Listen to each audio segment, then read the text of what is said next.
قد سمع اللہ قول التی تجادلک فی زوجہا، اللہ نے سن لی ہے بات اس خاتون کی جو اے نبی آپ سے بحث کر رہی تھی۔ جدال کہتے ہیں ویسے تو جھگڑے کو، لیکن جدال کا لفظ جو ہے دونوں معنی میں استعمال ہوتا ہے۔ ایک تو یہ کہ واقعتاً ایک جھگڑنے کا انداز ہو اور اس کے اندر تکرار کا وہ رنگ ہو کہ جو کسی مخالفانہ رنگ کا حامل ہو، اور ایک یہ بھی ہوتا ہے کہ کبھی محبت کے ساتھ بھی اپنی بات منوانے کے لیے آدمی بار بار بات کہتا ہے، جیسے بچہ ضد کرتا ہے اپنی والدہ کے سامنے یا والد کے سامنے، تو یہ انداز، یا والد جو ہے بچے کو جو کسی طریقے سے کسی بات کو قبول نہ کر رہا ہو بار بار کہہ کر اور اس سے وہ بات منواتا ہے، تو اس معنی میں بھی یہ لفظ استعمال ہوا ہے۔ حضرت ابراہیم علیہ السلام نے اسی طرح اللہ تعالیٰ سے بار بار گزارش کی تھی قوم لوط کے بارے میں کہ ابھی انہیں مہلت دی جائے، ابھی ان کو پر عذاب نہ بھیجا جائے، اس کا قرآن مجید میں ذکر ہے۔ لیکن یہ کہ یہ دونوں معنی میں لفظ استعمال ہوتا ہے۔ حضرت خولہ ابن ثعلبہ ایک صحابیہ ہیں، ان کے شوہر نے غصے میں آ کر زہار کا معاملہ ہوتا تھا وہاں اس معاشرے کے اندر کہ اگر کہہ دیا کہ تم میری ماں کی طرح ہو تو اب گویا کہ طلاق مغلظ ہو گئی، اب رجوع کا بھی کوئی سوال نہیں، ہمیشہ کے لیے وہ حرام ہو گئی، وہ عورت، وہ بیوی جو ہے اس شوہر کے اوپر۔ تو یہ جو زہار تھا اس کا قاعدہ وہاں چلا آ رہا تھا، اور اس سے پھر ان میں اجڑ جاتے تھے غصے میں آ کر، جیسے آج کل ہمارے یہاں روز یہ مسئلے آتے رہتے ہیں کہ 3 طلاقیں کہہ دی اور اب قصہ پاک ہو گیا، اب روتے پھر رہے کہ ہماری نیت تو یہ نہیں تھی، ہمارا ارادہ تو یہ نہیں تھا، ہم تو غصے میں کہہ گئے تھے۔ تو وہاں اس سے بھی زیادہ سخت تھا کہ آپ نے چاہے لفظ طلاق استعمال نہ کیا ہو، صرف کوئی تشبیہ دے دی اپنی ماں سے یا ماں کے جسم کے کسی حصے سے کہ تم تو آئندہ میرے لیے اس درجے میں ہو، تو گویا کہ ہمیشہ کے لیے وہ حرام ہو گئی اور طلاق مغلظ ہو گئی۔ تو ایسا ہی معاملہ حضرت اوس بن صامت ہے رضی اللہ تعالی عنہ، تیز مزاج تھے، اپنی بیوی حضرت خولہ سے یہ الفاظ وہ کہہ بیٹھے۔ اب وہ خاتون روتی ہوئی، چیختی ہوئی، چلاتی ہوئی حضور کی خدمت میں آئی کہ حضور میں اب کہاں جاؤں، میرے یہ بچے ہیں رل جائیں گے، میرا کون سا اب ٹھکانہ ہے، تو مجھے بتائیے کہ کوئی راستہ۔ حضور نے فرمایا کہ میں تو کوئی راستہ نہیں دیکھ رہا، اس لیے کہ اس وقت تک یہ وحی نازل نہیں ہوئی تھی۔ اب جب تک وحی نازل نہ ہو حضور صلی اللہ علیہ وسلم اپنی طرف سے کیا فرمائیں؟ اس کے بعد اب وہ بیچاری چیخ رہی ہے، حضور اس کی خوشامد کر رہی کہ حضور دیکھیے تو صحیح، اس کا یہ ارادہ نہیں تھا، وہ خام خام غصے میں کیا بیٹھا ہے۔ پھر جب دیکھتی تھی کہ حضور خاموش ہیں تو پھر اللہ سے کہتی ہے اللہ تو رحم فرما، کسی طریقے سے میرے ان بچوں کے لیے، میرے لیے کوئی صورت پیدا کر۔ تو اس کا نقشہ کھینچا ہے یہ کہ قد سمع اللہ قول التی تجادلک فی زوجہا، اللہ نے بات سن لی اس عورت کی جو اے نبی آپ سے جھگڑ رہی تھی، تکرار کر رہی تھی، بحث کر رہی تھی اپنے شوہر کے بارے میں، وتشتکی الی اللہ، اور وہ فریاد کر رہی تھی اللہ سے بھی، وہ شکوہ شکایت جو ہے کہ اب کہاں جاؤ، انما اشکو بسی وحزنی الی اللہ، آخری تو دربار وہی ہے کہ جہاں انسان اپنی فریاد پیش کرے۔ واللہ یسمع تحاورکما، اور اللہ سن رہا تھا تم دونوں کے مابین جو گفتگو ہو رہی تھی، یعنی حضور جو کچھ فرما رہے تھے اور جو وہ حضرت خولہ عرض کر رہی تھی، دونوں کو اللہ سن رہا تھا۔ ان اللہ سمیع بصیر، اللہ تو ہے ہی سننے والا اور دیکھنے والا۔ الذین یظاہرون منکم من نسائہم، اب یہ قانون اس کا آ گیا، جو لوگ اپنی بیویوں سے زہار کر بیٹھیں، ما ہن امہاتہم، وہ ان کی مائیں نہیں بن جاتی، صرف یہ کہہ دینے سے کہ تم میری ماں کی مانند ہو، وہ ان کی مائیں نہیں بن جاتی۔ ان امہاتہم الا اللہ ولدنہم، ان کی مائیں تو وہی ہیں جنہوں نے انہیں جنا تھا۔ وَإِنَّهُمْ لَيَقُولُونَ مُنْكَرًا مِنَ الْقَوْلِ وَزُورًا، اور وہ یقیناً ایک بہت بری بات کہہ رہے ہیں، انہوں نے جو کلمہ زبان سے نکالا وہ فی الاصل ہے بہت برا اور جھوٹ پر مبنی ہے، وہ کہ ماں کہہ دیا یا ماں سے مشابہت اس کی کر دی، حالانکہ ماں تو وہ ہے جس نے انہیں جنا تھا۔ وَإِنَّ اللَّهَ عَفُوٌّ غَفُورٌ، اور اللہ تعالیٰ یقیناً معاف فرمانے والا ہے اور مغفرت فرمانے والا ہے، کہ یہ نادانی میں جذبات کی رو میں آ کر اگر کوئی اس قسم کے الفاظ کہہ بیٹھا ہے تو اللہ معاف فرمانے والا ہے اور درگزر فرمانے والا ہے۔ وَالَّذِينَ يُظَاهِرُونَ مِن نِّسَائِهِمْ ثُمَّ يَعُودُونَ لِمَا قَالُوا، اب یہاں پہ ضابطہ بیان ہو رہا ہے کہ اس مخمصے سے نکلنے کی شکل کیا ہے۔ جو لوگ اپنی بیویوں سے زہار کر بیٹھیں پھر اعادہ کرنا چاہیں اپنے کہے کا، یعنی لوٹانا چاہیں، رجوع کرنا چاہیں، اب باز آنا چاہیں، فَتَحْرِيرُ رَقَبَةٍ مِّن قَبْلِ أَن يَتَمَاسَّا، تو ایک غلام کا آزاد کر دینا ہے اس سے پہلے کہ وہ ایک دوسرے کو چھوئیں، یعنی یہ کہ اب یہ تعدیب کے لیے، تنبیہ کے طور پر، تاکہ آئندہ کے لیے بھی لوگوں کو کان ہو جائے اور وہ اس کے بارے میں سوچ سمجھ کر اپنی زبان کا استعمال کیا کرے، تو اب یہ گویا کہ ایک جرمانہ ہے ان پر، ایک کفارہ جو ہے ان کے اوپر عائد کیا جا رہا ہے۔ ذالکم توعظون بہ، یہ ہے وہ بات جس کی نصیحت تمہیں کی جا رہی ہے، واللہ بما تعملون خبیر، اور جو کچھ تم کرتے ہو اللہ اس سے باخبر ہے۔ فمن لم یجد، جو نہ پائے، اب یہ نہ پانا دونوں شکلوں میں ہو سکتا ہے، ایک تو یہ کہ استطاعت نہیں ہے، اولین شے تو یہی ہے کہ غلام کو آزاد کیا جائے، لیکن یہ کہ استطاعت نہیں ہے، پیسہ نہیں ہے اتنا، یا یہ ہے کہ جیسے آج کل کا زمانہ ہے کہ غلامی کا دور ختم ہو چکا، غلام تو نہیں ہے، لہذا اس کا جو آلٹرنیٹو ہے وہ بھی ساتھ کے ساتھ یہ فراہم کر دیا۔ فمن لم یجد فصیام شہرین متتابعین من قبل ان یتماسا، تو جو نہ پائے تو وہ 2 مہینوں کے متواتر پے بپے روزے رکھے اس سے پہلے کہ وہ آپس میں ایک دوسرے کو چھوئیں۔ فمن لم یستطع، اور جس کی اس کے اندر استطاعت نہ ہو، جو یہ بھی نہ کر پائے، ایسے واقعات بھی ہوئے ہیں، اور حضور صلی اللہ علیہ وسلم کی حیات طیبہ کے یہ پہلو جو ہیں بڑے لطیف ہیں، کہ ایک صاحب سے، ایک صحابی سے، ان سے روزے کی حالت میں ضبط نہیں ہو سکا، وہ اپنی بیوی سے ہم بستری کر بیٹھے، اب وہ حاضر ہوئے روتے ہوئے کہ حضور مجھ سے تو اتنا بڑا جرم ہو گیا، اتنی بڑا گناہ اس کا صدور ہو گیا۔ حضور صلی اللہ علیہ وسلم نے اب اس کا کفارہ بتایا، وہاں بھی روزے رکھنے پڑتے ہیں اسی طرح 60 روزے۔ اب ان سے جب کہا گیا کہ روزے رکھو، تو کہا حضور مجھ سے ایک روزے میں صبر نہیں ہوا تو یہ 60 روزوں میں کیسے صبر کروں گا؟ حضور مسکرا دیے۔ پھر حضور نے فرمایا کہ اچھا پھر اتنا صدقہ دو۔ وہ کہا میرے پاس تو کچھ ہے ہی نہیں، میں تو بالکل قلاش ہوں، میں کہاں سے صدقہ دوں؟ تو حضور نے کہا اچھا پھر ذرا بیٹھو، منتظر رہو۔ اتنی دیر میں کوئی کسی طرف سے کوئی صدقے کی کھجوریں آئیں، بھرا ہوا ٹوکرا حضور کی خدمت میں پیش کیا گیا۔ حضور نے پوچھا کہاں ہے وہ شخص؟ اب وہ کہا میں حاضر ہوں۔ فرمایا اچھا یہ لے جاؤ اور صدقہ کر دو اللہ کی راہ، یعنی یہ تمہارے لیے تو اب جب صدقہ دے کر تمہیں دے دیا گیا تو تمہاری ملکیت ہو گئی، اب تم اگر اس کو اللہ کی راہ میں دو گے تو تمہاری طرف سے صدقہ ہو جائے۔ انہوں نے کہا حضور مجھے تو مدینے میں کوئی گھر اپنے سے زیادہ حقدار نظر نہیں آتا، میرے بیوی بچے زیادہ مستحق ہے اس کھجور کے۔ حضور مسکرائے اور فرمایا اچھا لے جاؤ اپنے بیوی بچوں کو کھلا۔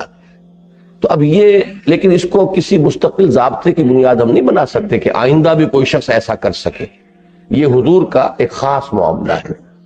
وہ تو خود اپنی ذات میں شارع ہے، اللہ بھی شارع ہے، اور شارع علیہ السلام حضور صلی اللہ علیہ وسلم بھی راہ ڈالنے والے ہیں، لہذا ان کا معاملہ ہے۔ لیکن اس سے مزاج کا پتہ چلتا ہے کہ بجائے خشونت کے اور بالکل یہودیوں کے انداز میں وہ بال کی کھال اتارنا اور الفاظ کے اوپر ہی ڈیرا لگا کر بیٹھ جانا، اس کی بجائے یہ کہ اصل روح جو ہے اس کو مد نظر رکھنا، یہ ایک اصولی ہدایت تو ملے گی، لیکن اس کو جو ہے ہم نظیر آئندہ کے لیے نہیں بنا سکتے، یہ حضور صلی اللہ علیہ وسلم کے خصوصی معاملات ہیں۔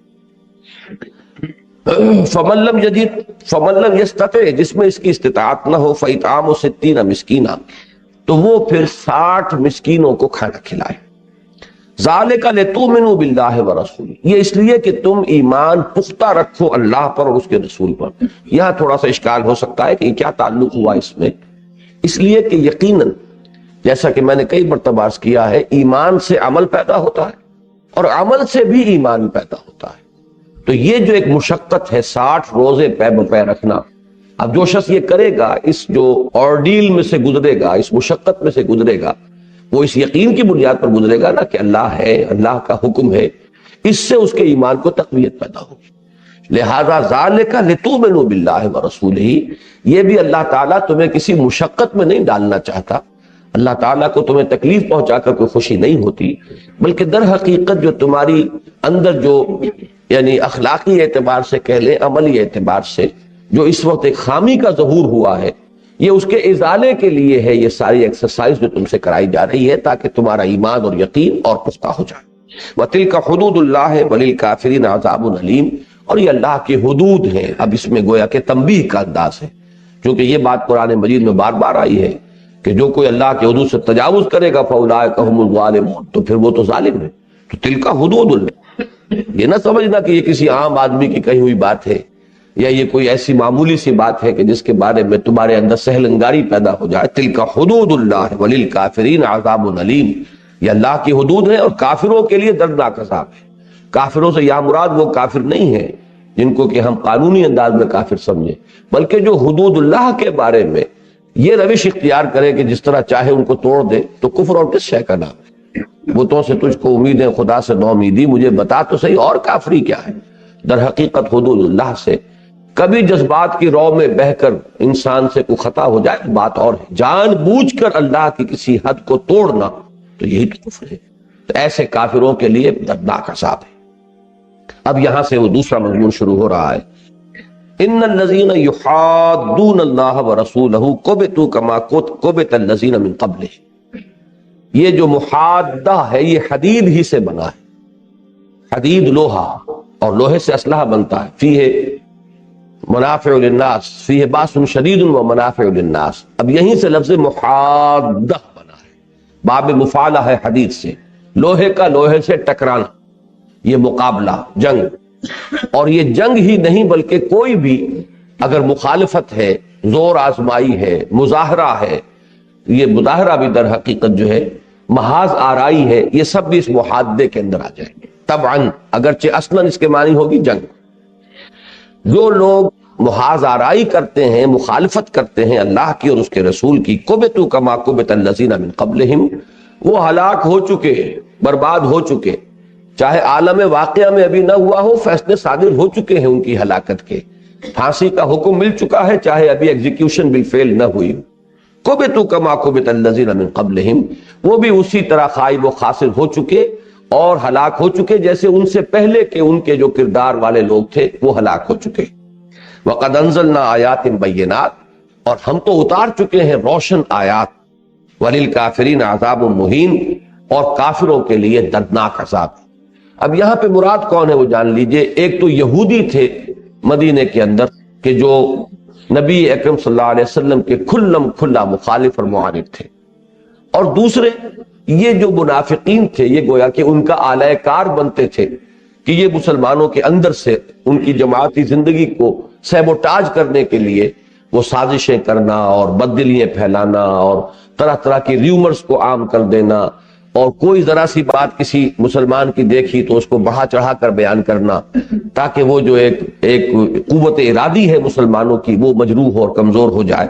تو اب ان دونوں کا گویا کہ ایک جتھا تھا، ایک طرف یہودی، اب بھی دنیا میں ہمیشہ ہوگا، ایک طرف جو دشمن ہے آپ کے کھلم کھلا دشمن، اور ایک ان کے آلہ کار جو آپ کی اپنی صفوں کے اندر موجود ہوں. یوم یبعثہم اللہ جمیعا فینبئہم بما عملوا، جس دن کہ اللہ تعالیٰ ان سب کو جمع دوبارہ اٹھائے گا، زندہ کرے گا، اور پھر انہیں جتلا دے گا جو کچھ کہ وہ کرتے رہے تھے. احصاہ اللہ ونسوہ، یہ الفاظ بہت اہم ہیں. اللہ نے تو انہیں گن گن کر رکھا ہوا ہے ان کے اعمال کو، اور وہ بھول بھی چکے ہیں. یہ ہوتا ہے کہ انسان جو ہے جو خطا آج آپ نے کی آپ تو بھول گئے، لیکن اللہ کے ریکارڈ سے تو وہ محو نہیں ہوگا، اللہ نے اس کی حفاظت کا انتظام کیا ہوا ہے. تو جب اعمال ہمارے سامنے آئیں گے تو ہم چونک جائیں گے، جیسے کہ سورہ کہف میں ہے کہ ما لہذا الکتاب لا یغادر صغیرۃ ولا کبیرۃ الا احصاها ووجدوا ما عملوا حاضرا. یہ کیسا اعمال نامہ ہے، اس نے تو باریک سے باریک اور چھوٹی سے چھوٹی اور مائنیوٹ سے مائنیوٹ ڈیٹیلز کو بھی محفوظ رکھا ہوا ہے. تو احصاہ اللہ ونسوہ، اللہ نے تو اس کی حفاظت کی ہوئی ہے، محفوظ رکھا ہوا ہے، اور وہ بھول چکے ہیں. واللہ علی کل شیء شہید، اور اللہ تو ہر چیز پر نگران ہے اور ہر چیز پر خود گواہ ہے. الم تر ان اللہ یعلم ما فی السماوات و ما فی الارض، کیا تم دیکھتے نہیں ہو کہ اللہ تعالیٰ جانتا ہے جو کچھ کے آسمانوں میں ہے اور جو کچھ کے زمین میں ہے. ما یکون من نجوا ثلاثۃ، اب یہ جو در حقیقت تمہید تھی یہ نجوا کے خلاف. نجوا کیا ہے؟ سرگوشی کرنا، وسپرنگ کیمپین، جا کر علیحدہ گوشوں میں بیٹھ کر بات چیت کرنا، جماعتی نظم کو انڈرمائن کرنے کی، سیبوٹاج کرنے کی کوشش کرنا، بددلی پیدا کرنا، بدگمانیاں پیدا کرنا. ما یکون من نجوا ثلاثۃ، نہیں ہوتا نجوا تین افراد کا، الا هو رابعهم، مگر یہ کہ اللہ چوتھا موجود ہوتا ہے. جیسے کہ ہم سورہ حدید میں پڑھ چکے، وَهُوَ مَعَكُمْ أَيْنَمَا كُنْتُمْ، تم جہاں کہیں بھی ہوتے ہو اللہ تمہارے ساتھ ہوتا ہے. تو اب اس کی شرح کر دی گئی نجوا کے لیے کہ شاید یہ سمجھتے ہیں کہ اللہ ان کے ساتھ نہیں ہے اور اللہ واقف نہیں ہے، اللہ جانتا نہیں ہے، دیکھ نہیں رہا ہے، سن نہیں رہا ہے۔ حالانکہ جہاں 3 افراد نجوہ کریں گے چوتھا اللہ ہوگا، ولا خمسۃ الا هو سادسهم، اور کوئی 5 افراد ایسے نہیں ہو سکتے کہ جو سرگوشیاں کر رہے ہو مگر یہ کہ اللہ چھٹا موجود ہے۔ ولا ادنی من ذالک، اب 3 سے کم میں 2 ہے، اب ظاہر بات ہے کہ 2 سے کم کا تو نجوہ ہو ہی نہیں سکتا، نہ اس سے کمتر ولا اکثر، نہ اس سے زائد، الا هو معهم اینما کانوا، مگر یہ کہ وہ ان کے ساتھ ہی ہوتا ہے جہاں کہیں بھی وہ ہوں۔ ثم ينبئهم بما عملوا یوم القیامہ، پھر جتلا دے گا اللہ تعالیٰ انہیں جو کچھ کہ انہوں نے کیا تھا قیامت کے دن۔ ان اللہ بکل شیء علیم، یقیناً اللہ تعالیٰ ہر چیز کا علم رکھنے والا ہے۔ الم تر الی الذین نہوا عن النجوی، کیا دیکھتے نہیں ان لوگوں کی حال کو، ان لوگوں کی حالت کو، ان کے حال کو کہ جنہیں نجوہ سے روکا گیا تھا۔ یہ سورہ نساء کے اندر وہ آیت موجود ہے کہ لوگوں اس طرح کے نجوہ سے بچو، اس لیے کہ یہ نجوہ جو ہے یہ در حقیقت مسلمانوں کی اجتماعی زندگی کے لیے بہت مضر ہے۔ ثم یعودون لما نہوا عنہ، پھر بھی وہ جس چیز سے ان کو روکا گیا تھا اس کا اعادہ کر رہے ہیں، پوری ڈھٹائی کے ساتھ اپنی اس روش کے اندر وہ آگے بڑھتے چلے جا رہے ہیں۔ وَيَتَنَاجَوْنَ بِالْإِثْمِ وَالْعُدْوَانِ وَمَعْصِيَةِ الرَّسُولِ، اور ان کا یہ جو نجوہ ہوتا ہے، یہ سرگوشیاں ہوتی ہیں، یہ گناہ کے لیے، زیادتی کے لیے اور رسول کی معصیت اور نافرمانی کے لیے۔ رسول یہاں پر یوں جان لیجئے کہ صرف رسول نہیں ہے بلکہ مسلمانوں کے امیر بھی ہیں، وہی میدان جنگ میں سپہ سالار بھی ہیں، تو رسول ہونے کی حیثیت تو ان کی ہے اللہ کا پیغام پہنچانا، لیکن اس کے ساتھ ہی چونکہ وہ حضور صلی اللہ علیہ وسلم کی امتیازی شان یہ ہے کہ آپ صرف مبلغ نہیں تھے بلکہ آپ کے ذمہ یہ بھی تھا کہ دین کو بالفعل غالب کریں، لِيُظْهِرَهُ عَلَى الدِّينِ كُلِّهِ، لہذا اس کے لیے اجتماعی جد و جہد فرما رہے ہیں۔ اس اجتماعی جد و جہد میں کون ہے مسلمانوں کے امیر، صاحب امر، کون ہے ان کے سپہ سالار جبکہ وہ میدان جنگ میں ہو، تو یہ جملہ حیثیتیں حضور کی ذات میں جمع ہیں۔ لہذا جب اس قسم کی آیات قرآن میں آئیں گی تو ہم رسول کی حیثیت جو بحیثیت رسول ہے اسے جدا رکھتے ہوئے جو آپ کی حیثیت بحیثیت امیر ہے اس کو سامنے رکھ کر اپنی جو جماعتی زندگی ہے اس کے ضمن میں ہدایت اور رہنمائی اخذ کریں گے۔ وَإِذَا جَاءُوكَ حَيَّوْكَ بِمَا لَمْ يُحَيِّكَ بِهِ اللَّهُ وَيَقُولُونَ فِي أَنفُسِهِمْ لَوْلَا يُعَذِّبُنَا اللَّهُ بِمَا نَقُولُ، یہ یہودیوں کا طرز عمل ہے کہ جب وہ آتے ہیں اے نبی آپ کے پاس تو آپ کو دعا دیتے ہیں وہ جو آپ کو اللہ نے دعا نہیں دی ہے، یہ تحیت کہتے ہیں، اصل میں تو کیا ہے، حیاک اللہ، یہ عربوں میں اب بھی ہے، اللہ تمہیں زندہ رکھے۔ یہ دعا جو ہے یہ در حقیقت ملاقات کے وقت ان کی سب سے زیادہ عام دعا ہوتی تھی۔ یہ السلام علیکم، یہ تو اصل میں قرآن نے آ کر اور مسلمانوں نے اسلام نے آ کر سکھایا ہے، ورنہ ان کے ہاں تو یہی تھا۔ جیسے اب بھی ہوتا ہے، لوگ ملتے ہیں تو دعائیں ایک دوسرے کے لیے، خیر سگالی کے جذبات، تو اسی سے لفظ تحیت بن گیا ہے، تحیتہم فیہا سلام، تو ان کا تحیت جو ہے اہل جنت کی کیا ہوگی، سلام، قیلا سلاما سلاما۔ تو وہ جب آتے تھے تو بجائے السلام علیکم کے کہنے کے ذرا سا زبان کو دبایا، السلام علیکم، اور سام کے معنی ہوتے موت، تم پر موت واقع ہو۔ تو حضور صلی اللہ علیہ وسلم سے جو دشمنی تھی ان کے دلوں کے اندر، اس کو وہ ان کا جو خبث باطن ہے اس طور سے ظاہر ہوتا تھا۔ اگر کسی نے پکڑا تو کہ بھائی تم اپنے ذرا کان میں میل پڑ گیا ہے، تم میل نکلواؤ، ہم نے تو السلام علیکم کہا تھا، اور یہ تمہارے اصل میں تمہارے اپنے دل کا چور ہے کہ تمہیں وہ السلام علیکم معلوم ہوا ہے۔ اس طریقے سے وہ اپنے آپ کو بچاتے تھے اور پھر قسمیں کھا جاتے تھے۔ قسم کھانے کے بعد بہرحال اب کیا کیا جائے، ایک آدمی جو ہے وہ قسم کھا رہا ہے تو شرافت اور مروت کی وجہ سے حضور اور مسلمان جو ہے خاموشی اختیار کر لیتے تھے۔ تو جب وہ آپ کے پاس آتے ہیں تو آپ کو وہ دعا دیتے ہیں وہ جو اللہ نے آپ کو دعا نہیں دی ہے۔ وَيَقُولُونَ فِي أَنفُسِهِمْ، دیکھیے یہ ہے انسان کا وہ نفس کا معاملہ کہ کس طرح کی چال بازیاں یہ انسان کے ساتھ چلتا ہے۔ ایک طرف تو یہ حرکت کروائی، ساتھ ہی اندر سے وسوسہ پیدا کیا شیطان نے کہ دیکھو تم نے اتنی بڑی جرت کی ہے، اگر یہ اللہ کے رسول ہوتے تو اللہ تمہاری زبان گدی سے نہ کھینچ لیتا؟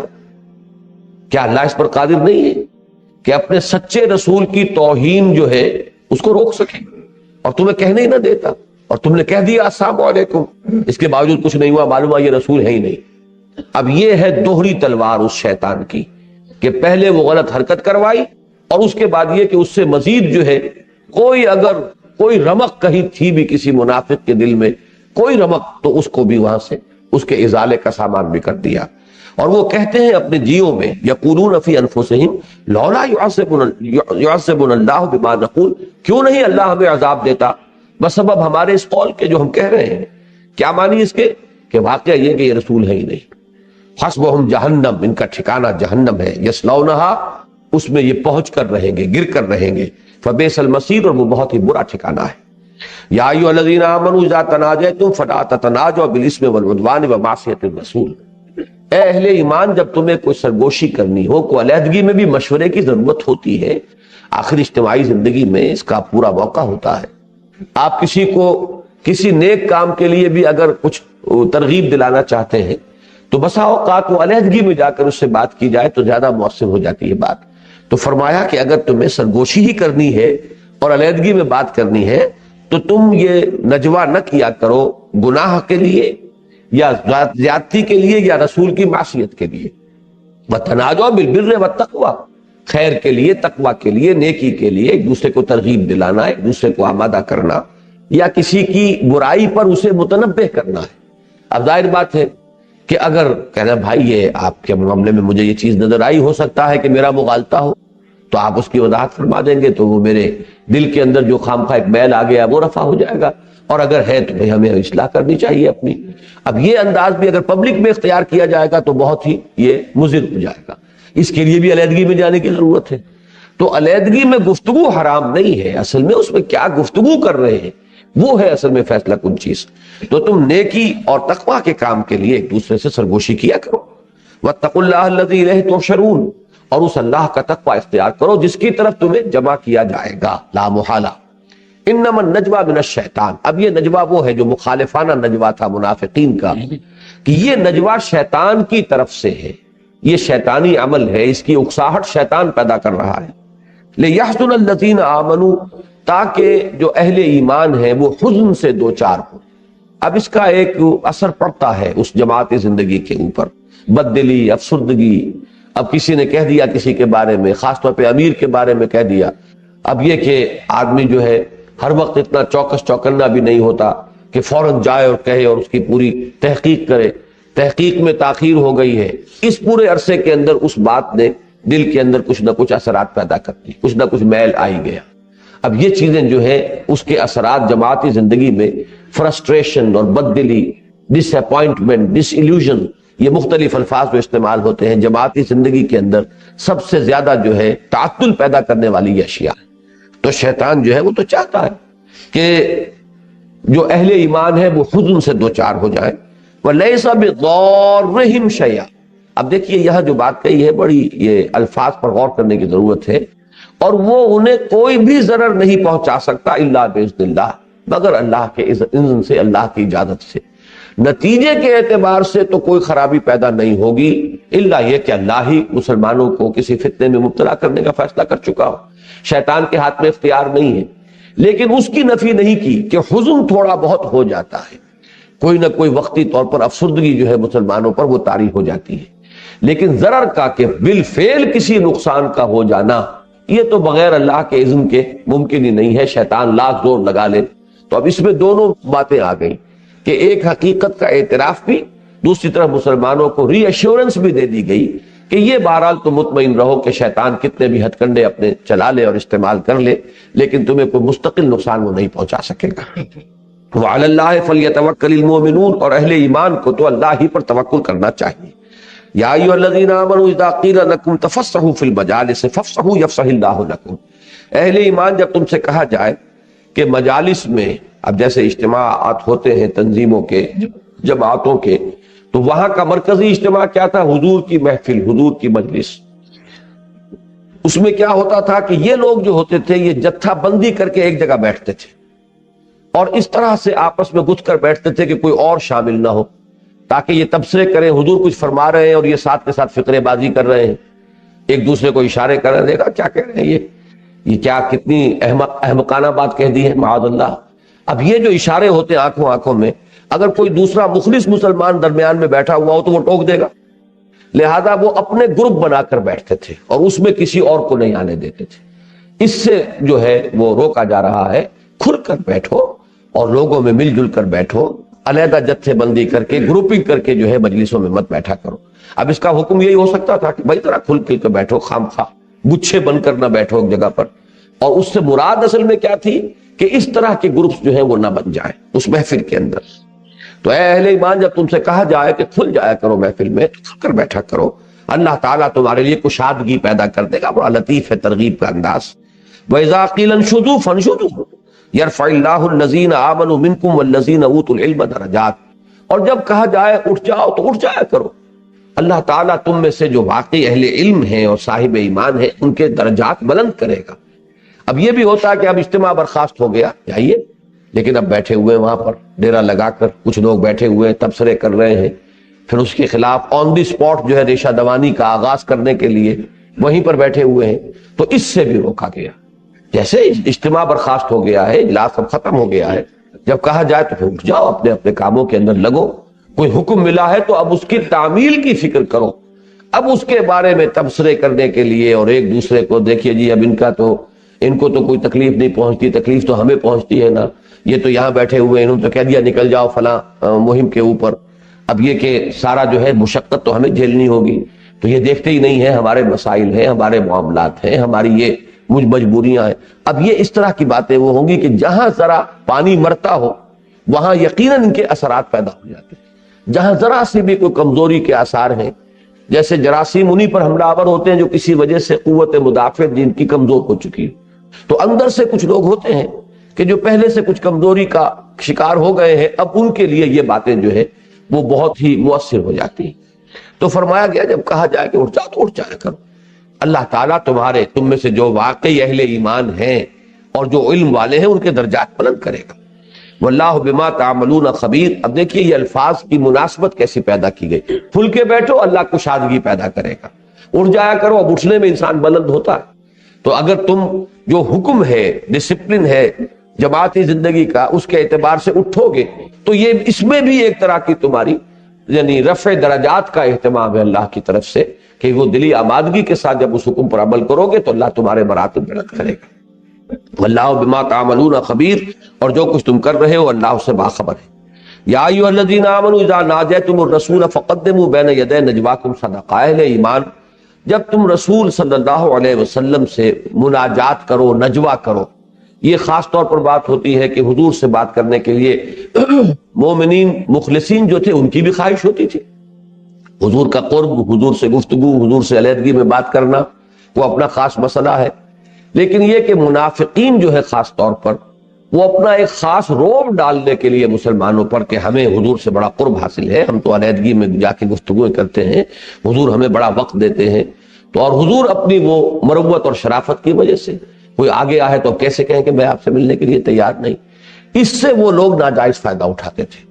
تو یہاں ایک پابندی لگائی گئی ہے، عام جماعتی زندگی میں بھی اس کی ضرورت ہوتی ہے کہ جو لوگ ذمہ دار ہیں، جن کے پاس ذمہ داری کا بوجھ جن کے کندھوں پر ہے، ان کا وقت جو ہے وہ قیمتی ہوتا ہے، اور اس کو ہر شخص جو ہے وہ ہر وقت ملنے کی خواہش کے اندر اور اپنے چھوٹے چھوٹے معاملات ملا کر ان سے بیان کرنے میں اگر استعمال کرنا شروع کر دے تو ضعف جو ہے وہ جماعتی زندگی کو پہنچے گا، کہ کوئی اہم تر کام جو جماعتی زندگی کا تھا وہ رہ جائے گا۔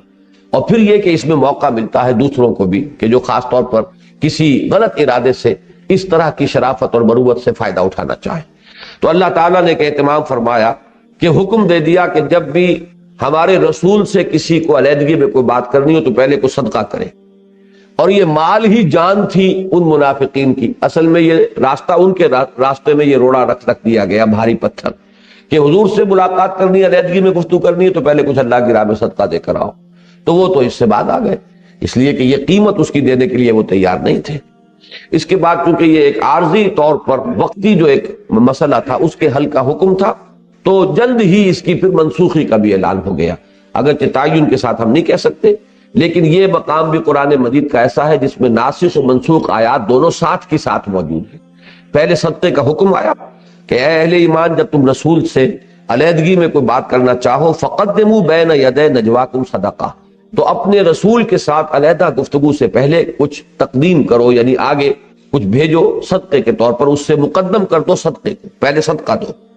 ذالک خیر لکم واطہر، یہ تمہارے لیے بہتر بھی ہے، زیادہ پاکیزگی کا حامل بھی ہے۔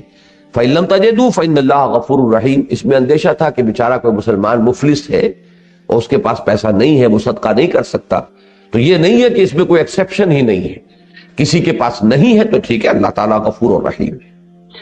اشفقتم ان تقدموا، یہ ہے اب ناسخ آیت، اس حکم کو منسوخ کرنے والی آیت۔ پہلی آیت منسوخ ہے، یہ ناسخ ہے۔ اشفقتم ان تقدموا بین یدی نجواکم صدقات، کیا تم گھبرا گئے، ڈر گئے اس سے کہ تم اپنے حضور صلی اللہ علیہ وسلم سے علیحدگی میں گفتگو کرنے سے پہلے صدقہ دو؟ فَإِذْ لَمْ تَفْعَلُوا، تو جب تم نے یہ نہیں کیا، اور اس میں اشارہ ہے بڑا لطیف منافقین کی طرف ہے کہ وہ در حقیقت انہی کو وارڈ آف کرنا تھا، انہی کو اس سے ہٹانا تھا، اور انہیں جو ہے وہ مال انتہائی محبوب ہے، لہذا ان کے لیے یہ تدبیر جو ہے مؤثر ہو چکی ہے۔ تو جب تم نے یہ نہیں کیا، وَتَابَ اللَّهُ عَلَيْكُمْ، اور اللہ تعالیٰ نے بھی تم پر عنایت اور شفقت کی نظر فرمائی، اور اللہ تعالیٰ اپنی رحم کے ساتھ، رحمت کے ساتھ تمہاری طرف متوجہ ہو گیا۔ فَأَقِيمُوا الصَّلَاةَ وَآتُوا الزَّكَاةَ وَأَطِيعُوا اللَّهَ وَرَسُولَهُ، اب یہاں گویا کہ یہ محذوف ہے کہ اب وہ حکم جو ہے باقی نہیں رہا، بلکہ اب تمہارے لیے یہی ہے کہ نماز قائم رکھو اور زکوٰۃ ادا کرو اور اللہ اور اس کے رسول کی اطاعت پر کاربند رہو، واللہ خبیر بما تعملون، اور اللہ باخبر ہے اس سے کہ جو کچھ تم کر رہے ہو۔ اب اذان دے دی جائے۔ اعوذ باللہ من الشیطان الرجیم، بسم اللہ الرحمن الرحیم۔ اب تک جو گفتگو ہو رہی تھی اس میں تو ایک گٹھ جوڑ کا تذکرہ تھا کہ جو یہودیوں اور جو منافقین تھے ان کے مابین تھا۔ اب بقیہ جو حصہ ہے، جو آخری رکوع ہے، اس میں ایکسکلوسیولی، بالکل علیحدگی کے ساتھ اور خاص طور پر منافقین کا ذکر ہے، جو قانوناً تو مسلمان تھے، مسلمانوں کی جماعت میں شریک تھے، لیکن یہ کہ ان کا کردار جو ہے وہ منفی کردار تھا۔ أَلَمْ تَرَ إِلَى الَّذِينَ تَوَلَّوْا قَوْمًا غَضِبَ اللَّهُ عَلَيْهِمْ، کیا تم نے دیکھا نہیں ان لوگوں کو جو ان سے دوستی رکھتے ہیں جن پر اللہ کا غضب ہوا ہے؟ مغضوب علیہم کون ہے؟ یہود۔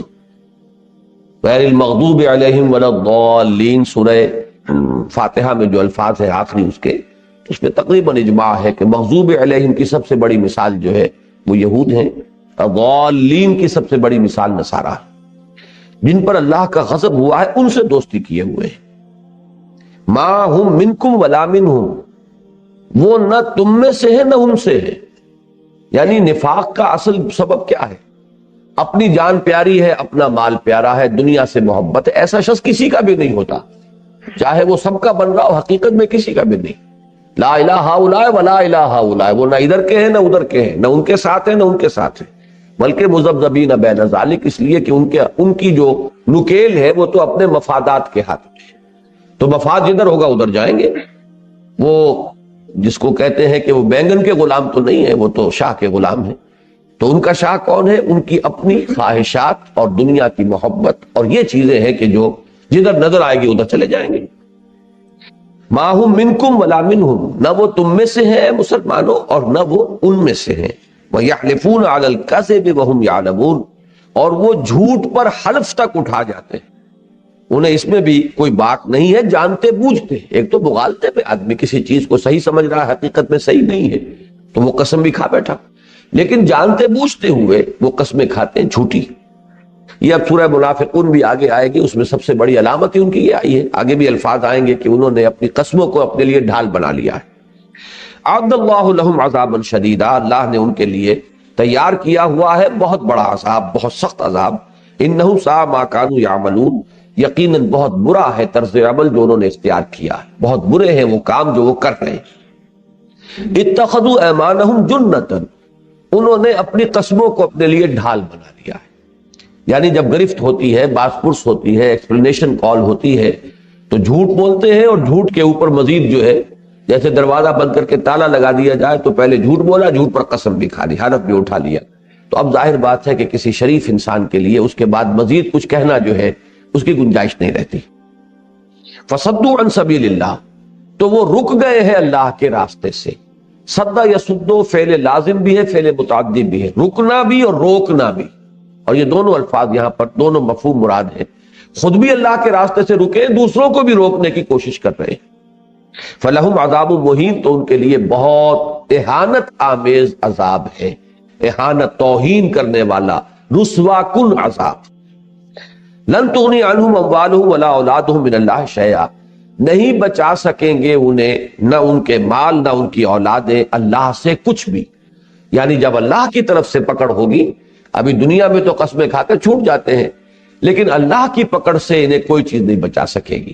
نہ ان کے مال کام آئیں گے، نہ ان کے جو اولاد ہے وہ ان کو وہاں پر ڈھال بن کر بچا سکے گی عذاب خداوندی سے. اولئک اصحاب النار ہم فیہا خالدون، یہ آگ والے ہیں اور اس میں ہمیشہ ہمیشہ رہیں گے. یوم یبعثہم اللہ جمیعا، اب یہ ایک بہت لطیف بات ہے جو آ رہی ہے کہ جو کسی چیز کا عادی ہو گیا ہو تو وہ تو ہر وقت وہ بات غیر اختیاری غیر ارادی طور پر بھی اس سے صادر ہو جاتی ہے.